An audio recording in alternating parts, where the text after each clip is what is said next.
Hello and welcome to this video on the geology of southwest England. I'd like to start off by introducing the team that's putting the video together. Firstly, I'm Laurence Robb. On my left is Michael Searle and George Willment, and we're all from the Department of Earth Sciences at the University of Oxford. We're also very grateful and happy to have with us Robb and Searle from the Camborne School of Mines at the University of Exeter.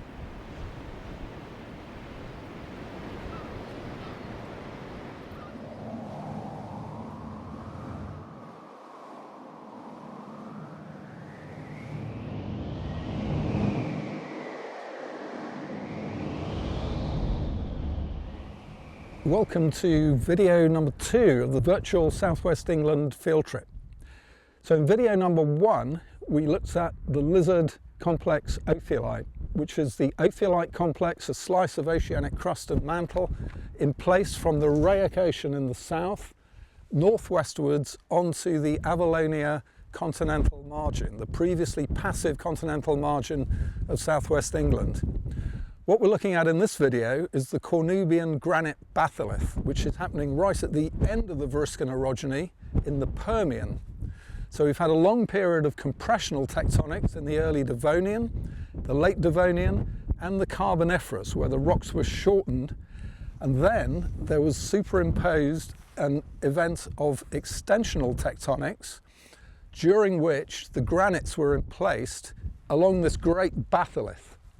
So the batholith, the granite batholith that's exposed, stretches from Dartmoor, where we're standing at the moment on Hay Tor, the eastern edge of Dartmoor, and it extends for about 200 kilometres, 250 kilometres even, out as far as the Scilly Isles offshore. There are 7 major plutons exposed, including the Scilly Isles, Land's End, Tregonning, Carmanellis, St Austell, Bodmin Moor and Dartmoor. And Dartmoor is probably the largest of the intrusions, but they are all connected at depth. And they are all connected, we know, because they follow the trend of a negative Bouguer gravity anomaly that extends exactly along the trend of the granite batholith. There is a second batholith exposed offshore in the Bristol Channel to the north, called the Hague-Fra batholith. That is entirely beneath sea level. But we know it from the gravity anomaly and from a few dredge samples that it could be probably a second Cornish batholith parallel to the Cornubian granites but to the north. So the Cornubian granite batholith is composed of a whole variety of granites, including the ones we see here, which are the biotite potassium feldspar megacrystic granites, and they extend right the way up to classic S-type granite lithologies.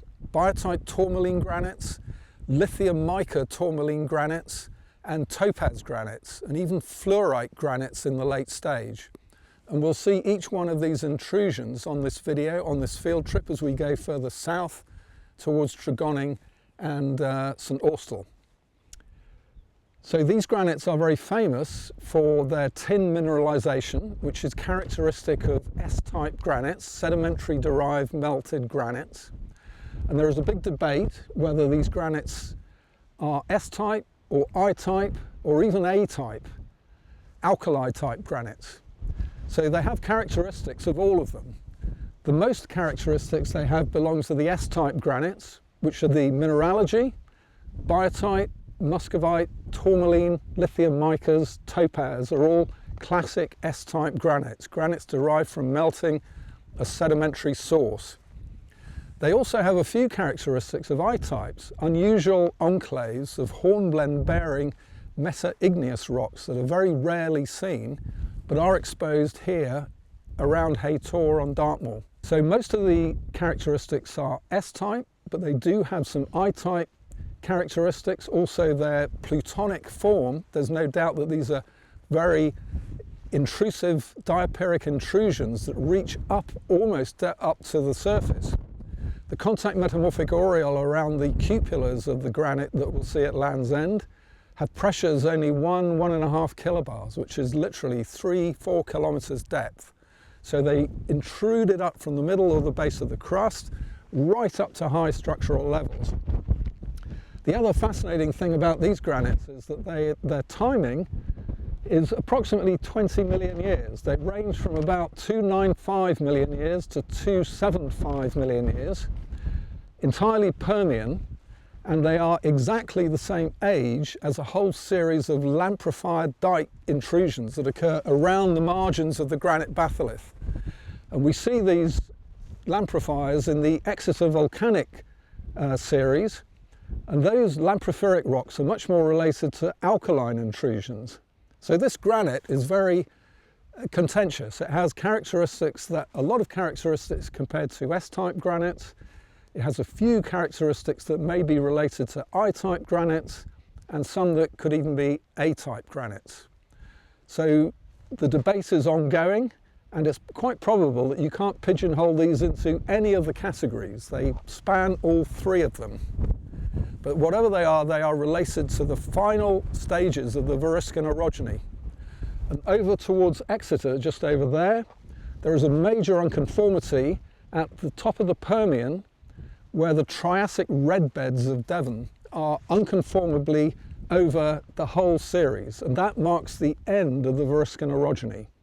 Started off with the abduction of the aphiolites and the lizard, ended up with the intrusion of the Cornubian granites, and then the orogeny was over, peniplaned off the surface, and a major unconformity with the Exeter red beds sitting on top. And those are the continental sediments that overlie all of the igneous rocks and all of the Devonian and Carboniferous structures that we see further to the southwest in Devon and Cornwall. Okay, I'd like to talk just briefly about the term granite and the way we classify granites. We tend to refer to granite in a general way as anything that's felsic and plutonic, but in fact there are many different types of granite. One of the easiest ways of classifying granites is in terms of the ratio between potassium and sodium, which is reflected in the ratio, of course, of potassium feldspar to plagioclase feldspar in granites. This diagram plots K2O against Na2O. In the sodium-rich side of the spectrum, we have tonalites, where the K2O to Na2O ratio is less than 0.5. Slightly more potassic, we have granodiorites, where the ratio is between 0.5 and 1. Slightly more potassic, we have the quartz monzonites, and then of course the granites themselves, in the strict sense of the word, is anything with a potassium to sodium ratio of greater than 1.5. So you can see there are actually a number of different types of granites or subtypes of granites that we can refer to in the course of this trip. I should just mention that we need to refer to the guidebook as often as we can during the course of this video, because there's a lot of information here that's really useful. What we've got here is a good example of what we call an enclave, and a good indication of what, or a clue as to what and how this granite actually formed. This enclave here is probably made up largely of biotite, almost certainly a chunk of metasedimentary material from which what was melted to form this particular granite here, the Dartmoor granite. So these enclaves are a good clue as to what material was melted to form the granite itself. So melting of this biotite material almost certainly gave rise to the periluminous granite compositions that we see represented here in the Dartmoor granite. Biotite K feldspar granite. Here we have a plain polarized light thin section of one of the Land's End granites.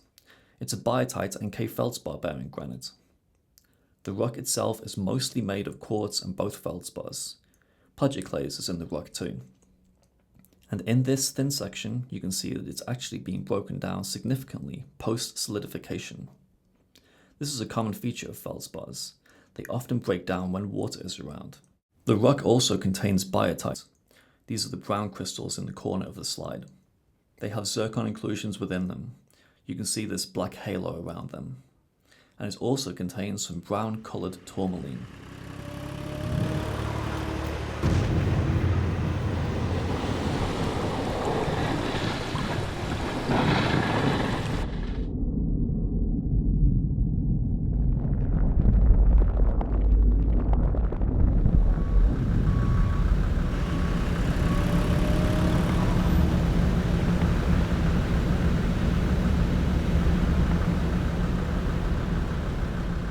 Hi, my name is Ben Thompson. I'm the mines manager for Little John's China Clay Pit.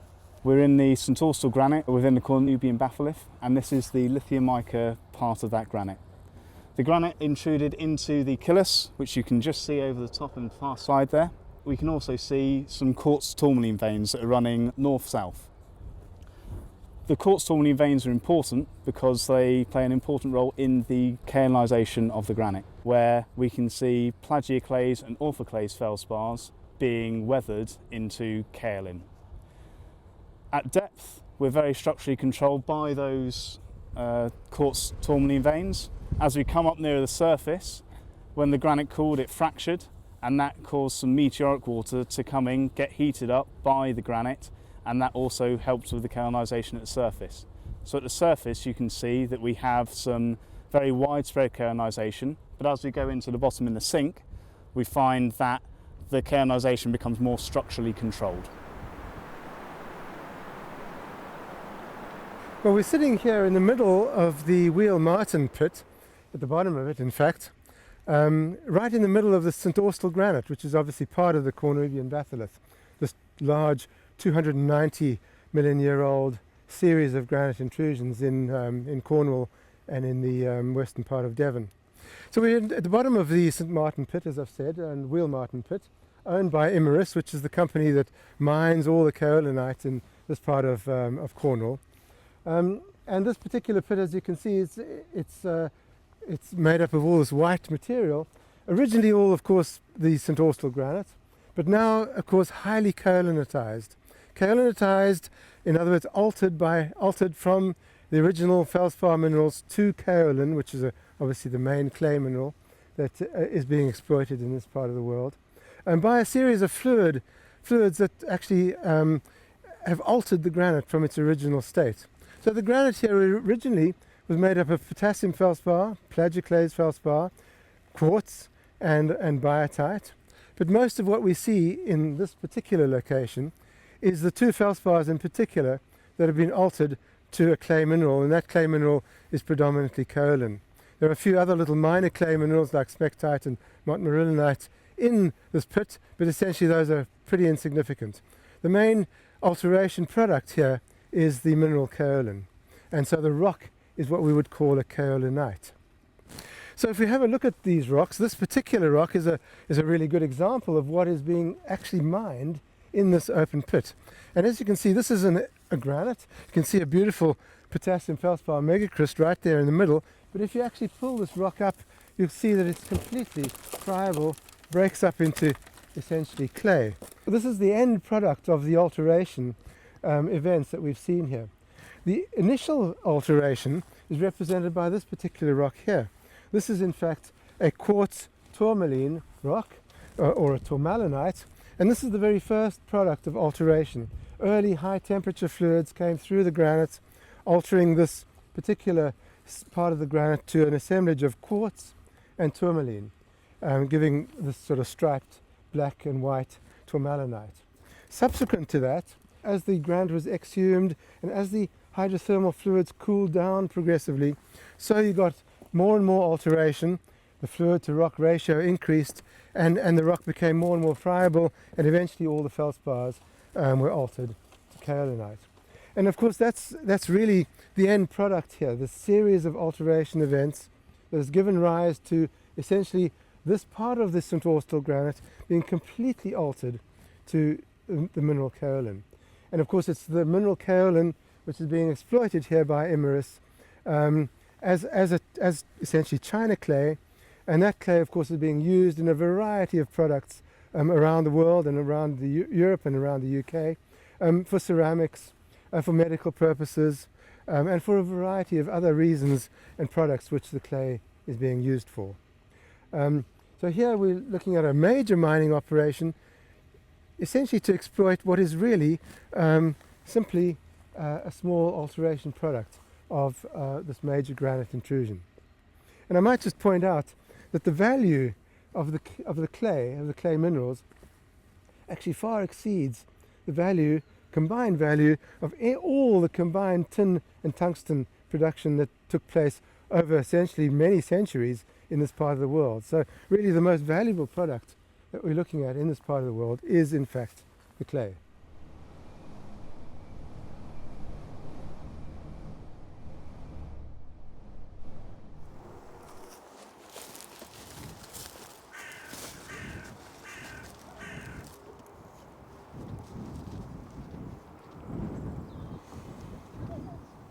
Okay, we're standing at a place called Roach Rock, which is on the northern side of the St Austell granite. And this is a very unusual part of the granite batholith because it's composed dominantly of tourmaline and quartz, which are the most refractory minerals. As we've seen from Dartmoor and the St Austell granite, the early granites, around 300 to 88 million years old, are the two mica granites and the muscovite granites that we've seen in the oldest parts of the Cornubian batholith. The younger plutons are the composite plutons, such as the ones in Dartmoor and St Austell and Land's End, where you have composite plutons comprising dominantly biotite and tourmaline granites, which are the more fractionated phase. Ultimately, the most fractionated phase is a rock that we see here at Roach Rock, which is composed almost entirely of tourmaline and quartz. The local name is called Searle, S-C-H-O-R-L, which is an old mining term for this rock. And this is very important because a lot of the tin and cassiterite mineralization is accompanying the late veins of tourmaline and quartz bearing veining that intrudes through all of these granites. Now, tourmaline is a very interesting mineral. It's a boron silicate that is common in magmatic rocks of 100% S-type composition. So they're melting from a source that is basically a boron-rich black shale. And the probable prosoliths for these could be in some of the sedimentary rocks that we've seen in South Cornwall. For example, the Gramscatho beds beneath the lizard ophiolite. That's a very question mark. But these rocks are almost entirely derived by melting a black shale. And within that black shale, you have concentrations of both tin and tungsten and fluorine in particular. So the youngest granites of all are the topaz granites, which intrude through the biotite tourmaline granites, and we will see those down at Tregonning later on during this field trip. So these are the youngest phases, probably, of the outliers of the St Austell granite, and they are interesting because the rock here is composed almost entirely of tourmaline plus quartz, and the nearest other rocks, the granites that we see like this, come from the Himalayas. And I have a sample here from the Himalayas, and this pod is composed likewise of pure tourmaline plus quartz. And this rock from the Himalayas is exactly the same as this rock from Roach Rock, St Austell granite. So this is tourmaline plus quartz. There's another rock here in the St Austell granite called Luxullionite, after the village of Luxullion, which is about 5 kilometres up the road.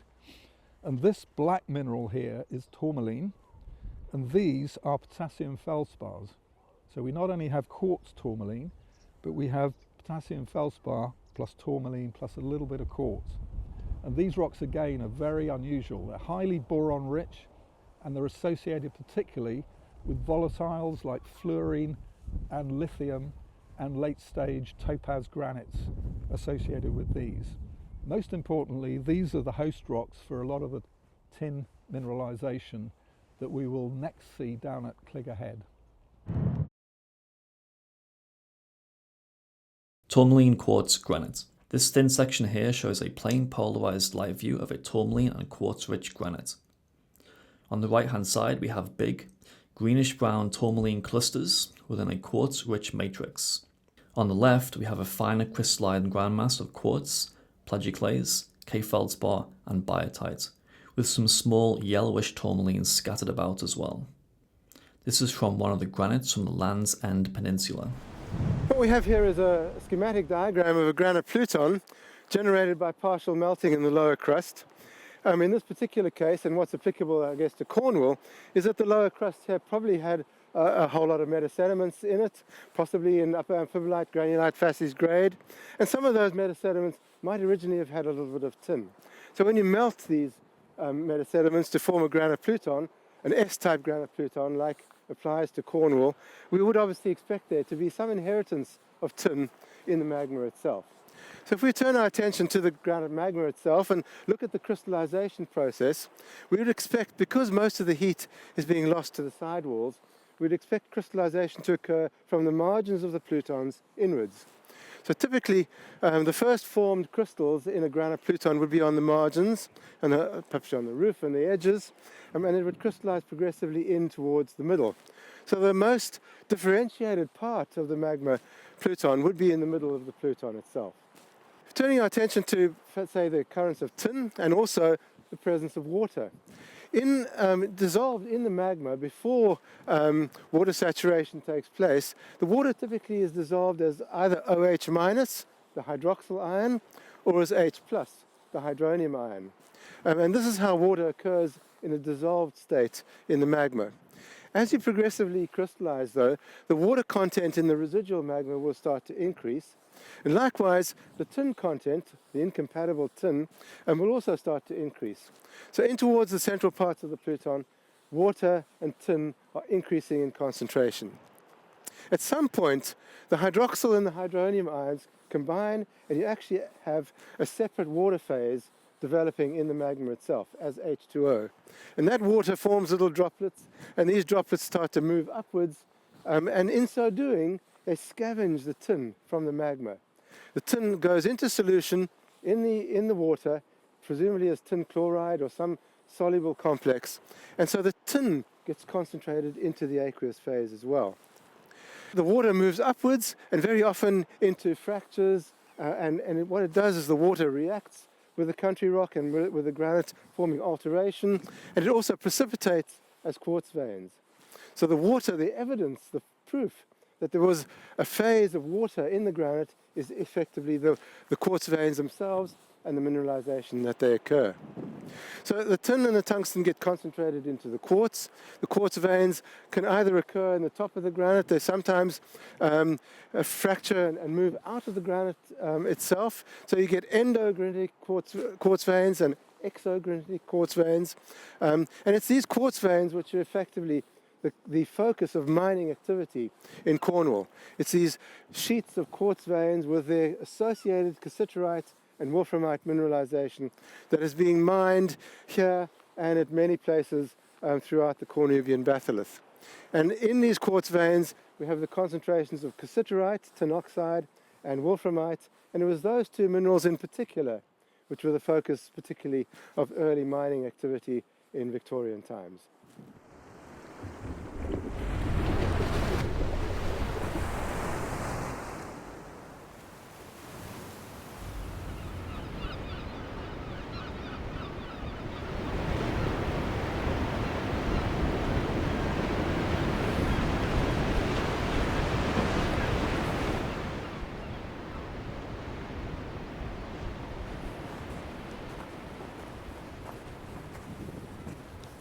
I'm Robb Searle. I'm a geologist at Camborne School of Mines, which is part of the University of Exeter. And I've worked down here on granites and tectonics and mineralisation for the last 30 years or so. And actually I did my first degree at Oxford. What we're doing here is we've actually moved to the Cligga Head granite, and it's a small granite stock about 1 kilometre or so across, which is on the North Cornwall coast. So you can find that in your field guide within the map. And this is a G2 granite, which is a muscovite granite. So we don't see very much biotite preserved in this.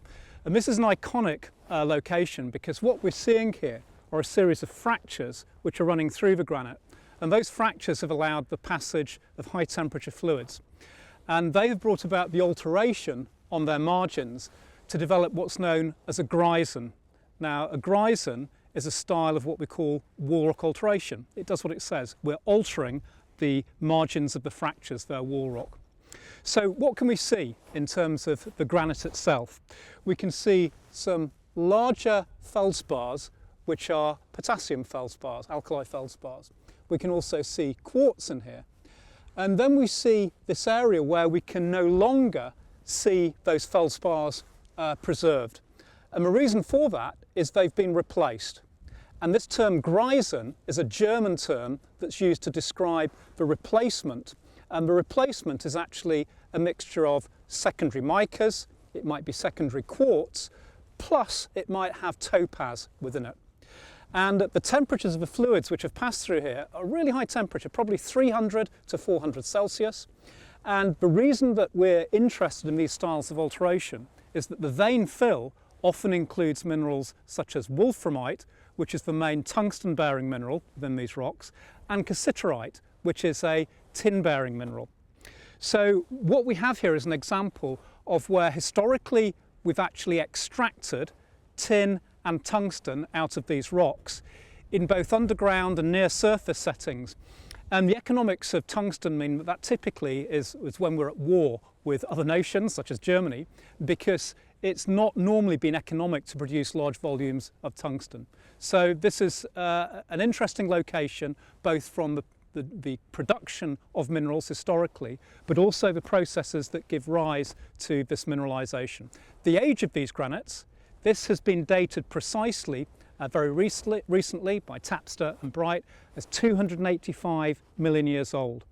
And the age of cassiterite grains within here, which can also be dated using the uranium-lead method, are almost identical in age. So we're pretty sure that these fractures are forming pretty much as soon as the granites are being emplaced and starting to undergo fracturing. And then we're basically seeing prolonged hydrothermal mineralization over perhaps hundreds of thousands, millions of years, with some lower temperature minerals generated later on in the process. Tourmaline cassiterite granite. Here we have a plain polarized light thin section of a granite that contains cassiterite and tourmaline in mineralized veins. The ground mass of the granite is basically a quartz, plagioclase, and K-feldspar mixture with some small amount of mica. The vein that you can see on the right hand side, which is cutting through, contains opaque metallic cassiterite, which has a kind of shredded texture. And there's some greeny, bluey brown tourmaline in the vein as well.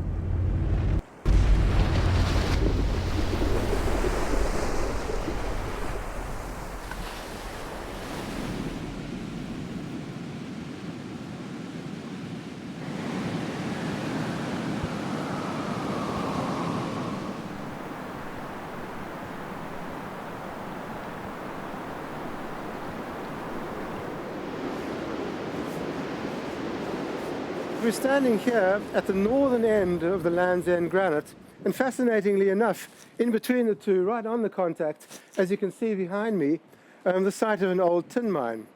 A really spectacular outcrop where we're sitting essentially on the contact, on the faulted contact between essentially the Devonian age Mylar slate and the Permian age Land's End granite.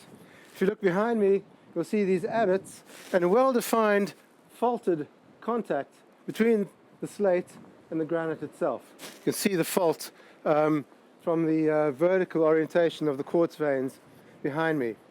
Now these two rocks are really interesting. The Mylar slate on this side, as you can see from all these hundreds of convoluted quartz veins, this is a rock that has undergone considerable deformation in Devonian times. And that deformation took place before the intrusion of the Land's End granite. On this side we've got the Land's End granite itself, one of these typical Cornubian granites, S-type granite, with concentrations of tin and tungsten associated with it. And in between these two rock units, we have these very prominent quartz veins along this faulted contact, and those quartz veins are essentially the manifestation of tin and tungsten mineralization in this part of the Land's End Pluton. Very similar to the tin and tungsten mineralization that we see in many other parts of Cornwall and Devon. So these veins essentially concentrate tin and tungsten, tin in the form of cassiterite, tungsten in the form of wolframite, and those cassiterite and wolframite crystals occur within the quartz veins themselves. The quartz veins themselves are the product of a fluid, a hydrothermal fluid, which essentially came out of the granite, essentially intruding into the granite and then outwards into the surrounding metasediments, carrying concentrations of tin and tungsten far greater than the original concentrations of tin and tungsten in the granite itself. The granite might have had 100 or a couple of hundred parts per million of tin and tungsten. The veins themselves have enough tin and tungsten in them to actually crystallize cassiterite and wolframite. So we're looking at concentrations there of possibly even 1 or 2% of tin and tungsten in the veins, as opposed to 100 or 200 parts per million of tin and tungsten in the granite. Make no mistake, these granites are significantly enriched in tin and tungsten over most granites, even though they only might have had 100 or 200 parts per million of tin and tungsten to start off with. On this side, we have the Mylar slate. And as you can see, this is a very black rock. This is in fact originally a black shale with all these dozens of convoluted quartz veins in them. Now the question is, what was this rock to start off with? I said it's a black shale, and the reason it's black is that originally it had a lot of organic material in it. Organic material that lived on the ocean floor because these sediments were deposited in a marine environment. And the bacteria that lived there were sulfate-reducing bacteria, what we call sulfate-reducing bacteria. And these organisms had the ability to actually pull metals out of the seawater.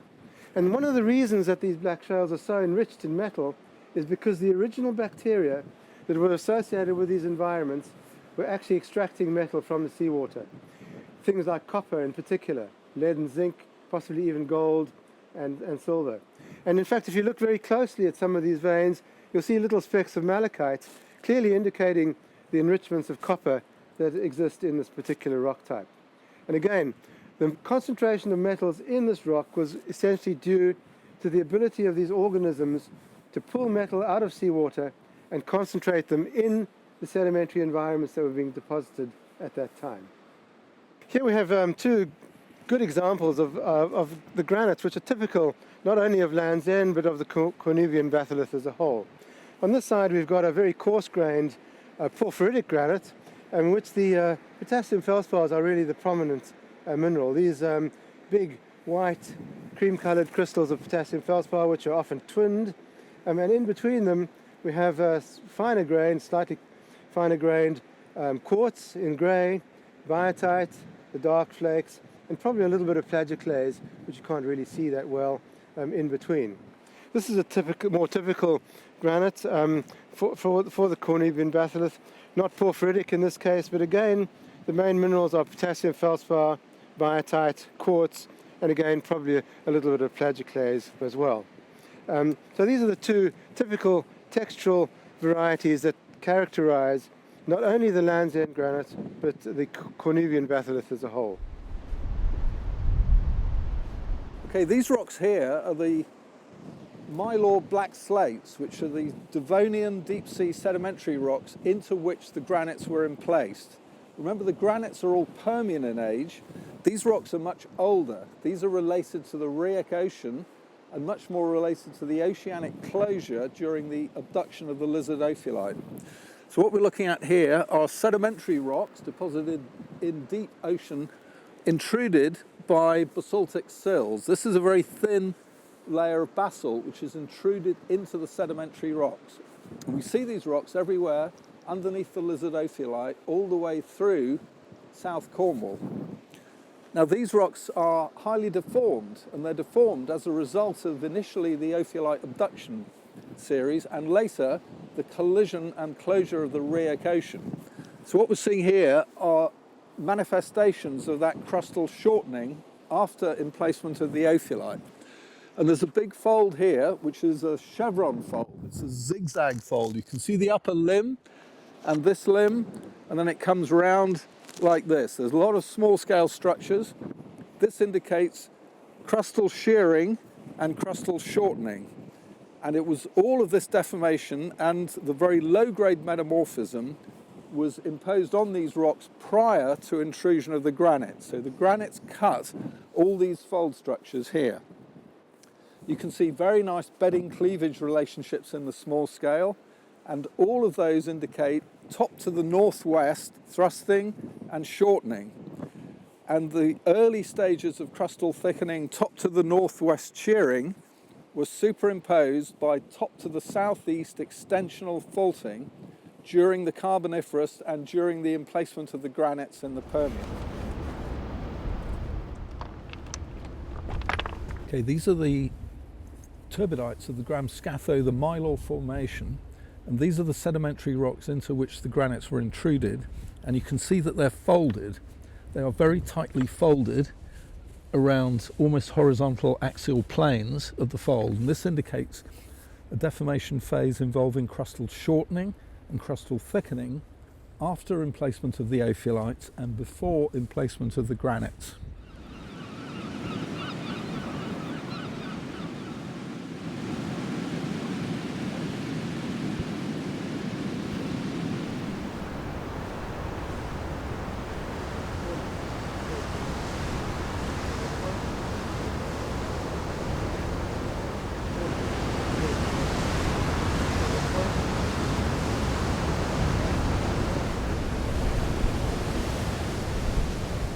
Okay, we are at Porthmeor Cove on the west side of the Land's End granite, and we're standing right on the roof of the granite intrusion, so we're right at the top. These are called the northern cupulas, which is the roof zone of the granite, and you can actually put your finger on the contact of the granite. This is the granite, this is the country rock. It's very, very sharp contact. This is one of the typical biotite granites of the Land's End Peninsula, Land's End granite, and you'll notice that as we approach the contact it gets coarser grain. These are huge pegmatite crystals. So as the granite is intruding, all the fluids are concentrating around the cupular top, and then there's granite, leucogranite dikes that shoot off from the summit. So we have the major granite here, which is coming up, cooling. As it's intruding diapyrically into the country rock, it's doming the country rock, so the fabric folds around it, and all the fluids are concentrated in the top. So these are pegmatites, and there's aplite veins right at the contact here, and you'll notice that there's a lot of black tourmaline. So these pegmatites have very large quartz crystals and black tourmaline crystals, and that is all the concentration of fluids at the top of the granite intrusion.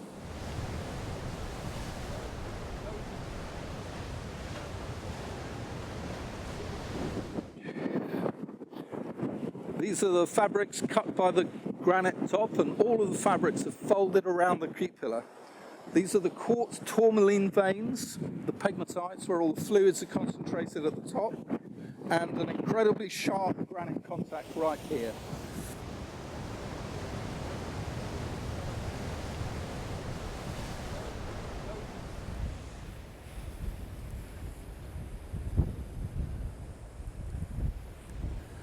Okay, so this outcrop here, we're just above the last outcrop, which was the roof zone of the granite, with all the pegmatites around the margin.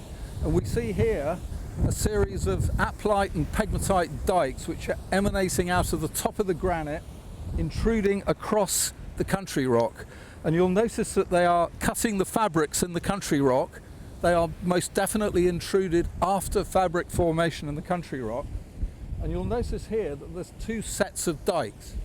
This is the first set, which has been offset about 2 meters by the intrusion of this second dike here. So this dike here corresponds to the one just up there, and you can see that the margins of this later dike cross-cut both the fabric in the country rock and the earlier granites. Now these rocks here have a lot of fractures in them, and it is these late pegmatites around the cupulas, the top of the granite, where a lot of the mineralization is concentrated on. And that is because all the fluids are concentrated around the roof of the granite intrusion. And this intrusion is beautifully exposed. The roof of this granite intrusion is beautifully exposed all around Porthmeor Cove, where we're sitting at the moment.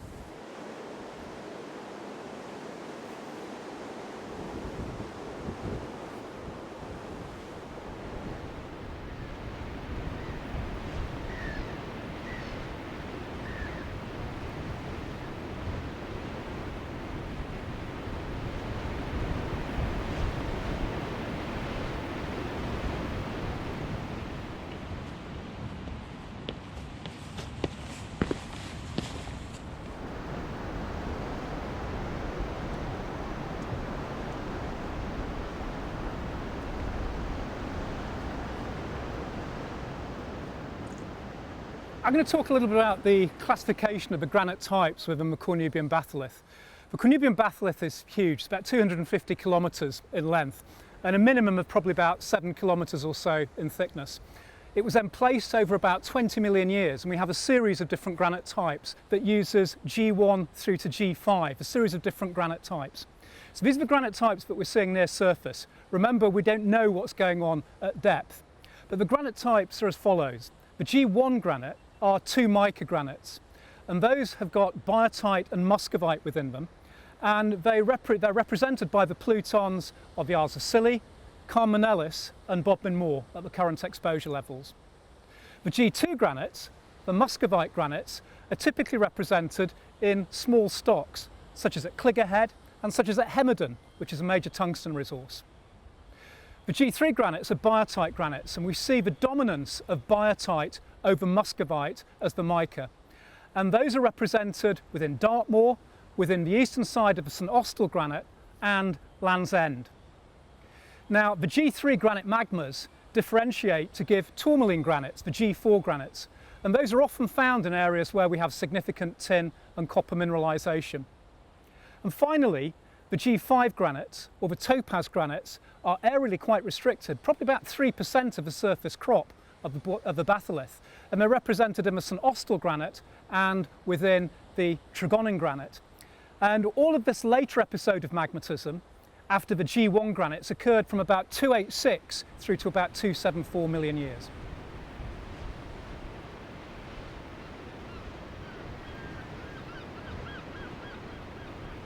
So I'd like to talk to you a little bit about the resources associated with the Cornubian batholith. Now, Laurence has already mentioned the tungsten, the tin and the copper, which is found within veins within both the granite and the surrounding host rocks. But there are other resources. Now, one of the issues we face globally is the energy transition, and everyone's aware of the need to actually move to green energy sources, and part of that is actually changing vehicles to run on lithium batteries. And so materials such as I've got here, this is a topaz granite from a Tregoning granite, actually are very rich in lithium. Some of the micas in the sample contain up to 2.5% lithium, and we have active exploration in Cornwall for lithium at the moment. And there are two main models for exploration. One is hard rock exploration, in which you're trying to target extraction of lithium out of micas, such as in this sample. The second possibility is that we can actually extract lithium out of brines that are present at depth within fracture systems within the granite. And the reason that the lithium is present in those brines is micas like these undergo dissolution over time and enrich the lithium content within those brines. And the other aspect of this is Southwest England, and Cornwall in particular, is actually the most prospective area in the UK for the development of deep geothermal energy. We actually have the deepest onshore borehole in the UK. It's completed here in 2019, and it's for the purpose of developing deep geothermal energy. The Cornubian batholith is naturally enriched in uranium and thorium and potassium. And what that means is, at a depth of about 1 kilometre in the granite, we have temperatures of about 40 Celsius. Elsewhere in the UK, at the base of a 1 kilometre deep borehole, it would typically only be 20 to 25 Celsius. The reason that's important is if you're drilling to obtain heat, the shallower drilling you need to undertake, the cheaper it is. Drilling costs are hugely expensive. So the exploration for deep geothermal energy in the granites in southwest England at the moment is after two things: the heat associated with the high uranium and thorium content, but also naturally occurring fault zones. These form the fracture controlled reservoirs from which we hope to be able to circulate fluids. Granite doesn't have any intrinsic permeability, and so we're dependent upon naturally occurring fracture systems within the granites. And the final aspect of resources from the granites is Tregoning granite and the topaz granites like this were the first place where China clay was extracted back in 1746 from Tregoning Hill, which is about 1 kilometre away from where I am now. And the reason it was the first place is that we have the absence of biotite mica, which is dark coloured, and when it weathers it creates iron staining through the sample. These lithium micas are much paler, and so we get a much higher purity, higher brightness clay from kaolinization of these granites.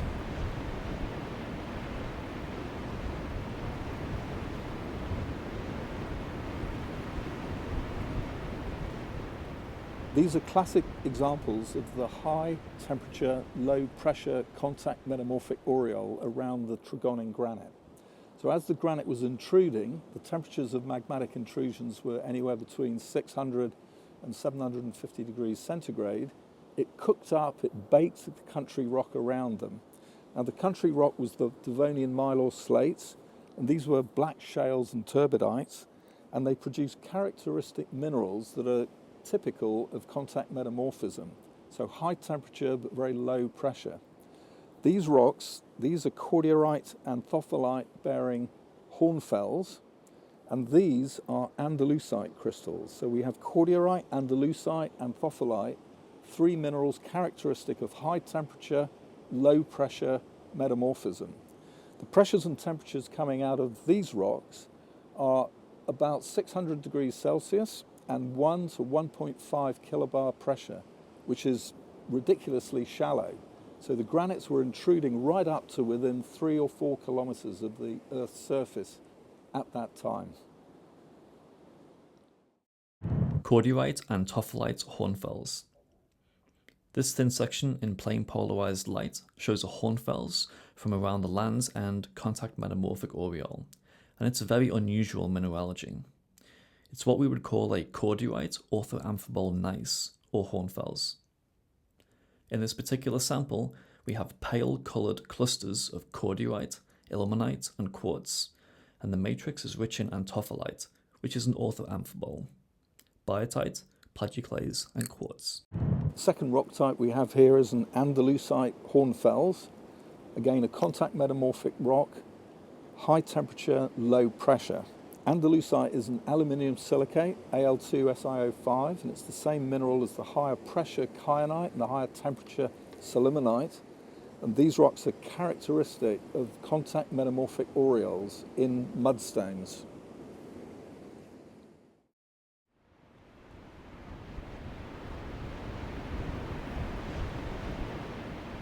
We're standing here next to a large boulder of the Trigonian granite. And what we see here are a whole lot of layers of different grain size and different composition.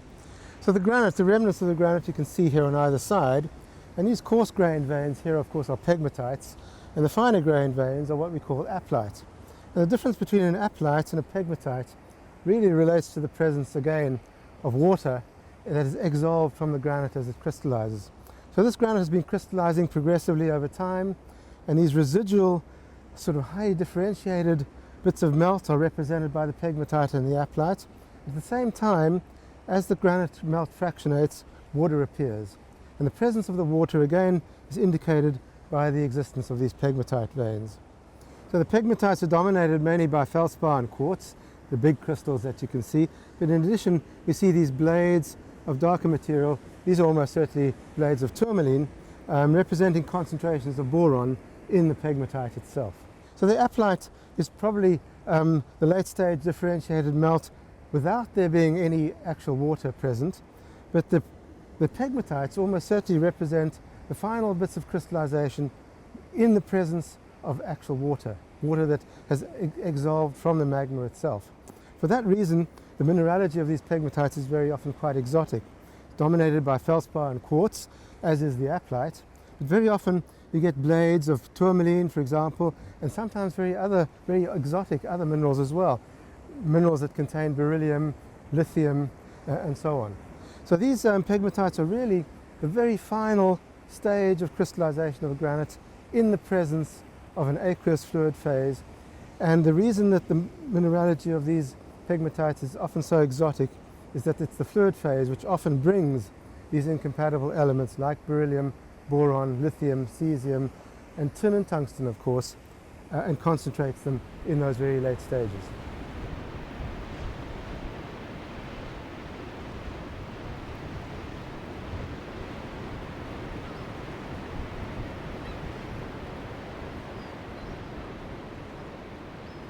So right at the top of the Trigonian granite are these big sills of leucogranite which are coming out of the main body of the granite, and as the magma is intruding up, it is ripping off clasts of its own contact metamorphic aureole.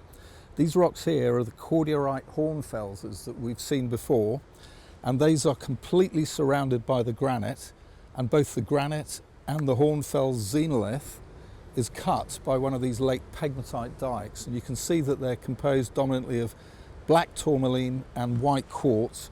There's a beautiful sample here of the same one of these. These are tourmaline needles, borosilicates. This is potassium feldspar, and this is quartz. And this is the final fluid phase that's happening in the crystallization sequence of the Trigonian granite.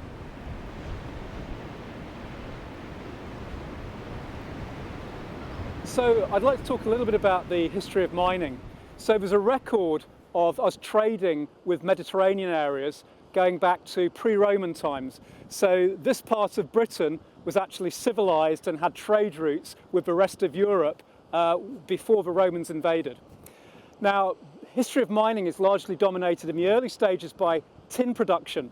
And early tin production was actually from alluvial tin. So this mineral cassiterite that you've heard about is actually chemically resistant and quite dense. It gets concentrated within river gravels. And much of the early production was alluvial.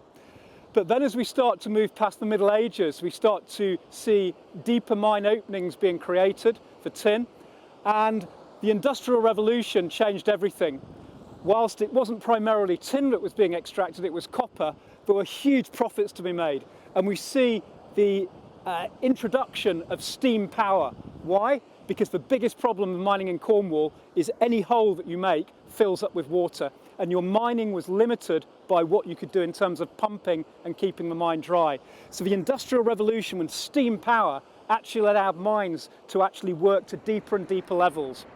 So behind me we have the iconic batholith mine, and batholith was unusual in terms of metal mines, because in common with Levant mine, which is a kilometre along the coast to our east, this was actually working mineral lodes which were worked under the sea.